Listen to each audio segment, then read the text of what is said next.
Well, there's no doubt that this Peach Orchard event has caused a whole bunch of controversy between all these artifacts, and all I can really think of it is if there is so much arguing of which one is better, they're probably all equally the same. Now, I don't mean exactly the same. I mean, there's nothing that's absolutely OP where everybody's like, you've got to go for this one. A lot of this is going to be based by your build, what you're using for your gear, what you're using for your heroes, and even things like your legacy.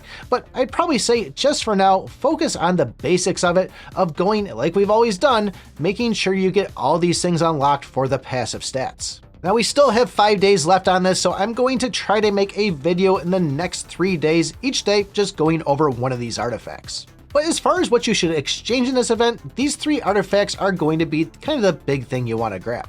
If I only had a chance to pick one of them, I probably would go for the flying knife, and the fact that once I started playing this game, all I ever wanted was the nether blade. I've been waiting so long, so I really want to get this thing and test it out, and that's really the only reason why I would go and pick that one. But as far as these passive stats, the flying knife will give a global attack, the Pangu will give a global HP, and then the Zion one will go and give a ignore crit rate. And whether you use these or not, having them right in your inventory will actually add some suppression to you, which will help beat down on some of those mounts. Now the Phoenix Wing Purple Gold Crown, I don't know why they made this name so long. It looks awesome. This is only going to be cosmetics. I mean, if that's really what you're after, go and get it, but this is one I'm just going to skip out on. When it comes to the Hydra Poison Arrow and this Lava Monster, I really want them, in the fact that I know we're not going to be seeing them anytime soon, but I'm really going to stay away from them. I mean, unless you're going to be going and packing a whole bunch into these, it's not going to be like the Elsa statue where you're going to be going, oh man, I can't wait for this thing to come around again.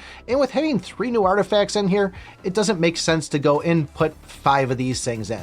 I mean, unless you're really whaling, but I'd probably go more down to the Epic Legacy box there, get to pick one of these things. As much as I do want to go and get another Knight of the End, I really want to get that extra combo from the Vulture there, so that's probably what I'm going to be going for that after I get my 3 artifacts. Now after I have those, maybe I'll go and grab that Poison Arrow or the Lava Monster, but I'm not too worried about these S-grade chests. Yes, it is nice if you are one away from going and taking this to, say, a Mythic, for example. Might be something you want to go for, but when it comes down to it, it's really easy with the limited chest to go and just wait the days for it, have it pop up, and just grab that extra piece of gear that way. But it really is going to come down to how far you are into the game, so maybe that might be something that's good for you, but really, the 3 artifacts are going to be the big one, and then this S-grade Legacy box. Oh, and I guess if you have anything left over, go and get that Blessing Synergy Scroll. So for the normal exchanges, this is where I would say get the Epic Legacy box. And yes, this isn't going to be any crazy S-grades in there, but you still get to pick which one you want. It is only a 1-for-1,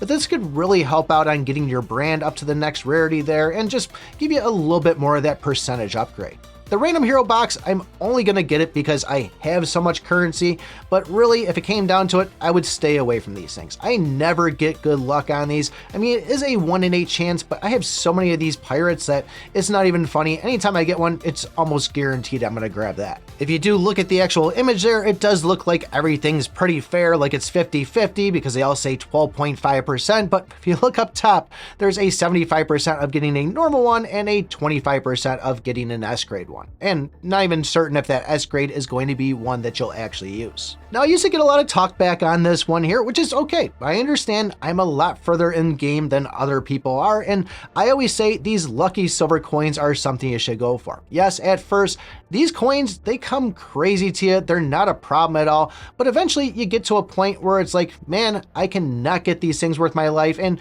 you're going maybe 3 Cappy Gotcha machines before you even have a chance to go and pull on it. So these are good to have. The fact that these artifacts will be back around about a month, it's not a bad idea to get them now. Save up for them. Yes, it's only 15, but believe me, they really are worth having these things stored up in your savings. The Inheritance Book selection is another one that I'm going to put up pretty high on this after at least getting that Epic Legacy box there.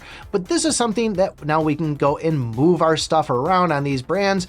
This is nice to have some extra books. And for me, I'm always running out of these things. So whenever I try to get one of these, I like to hang on to them until I absolutely need to use them. And they're just great things to have. But the gold tree coupons, you want to hold off on buying these. And this is why I went through the actual gold ticket ones first before the silver ones, because you want to see what you can actually go and buy, save it for the last day.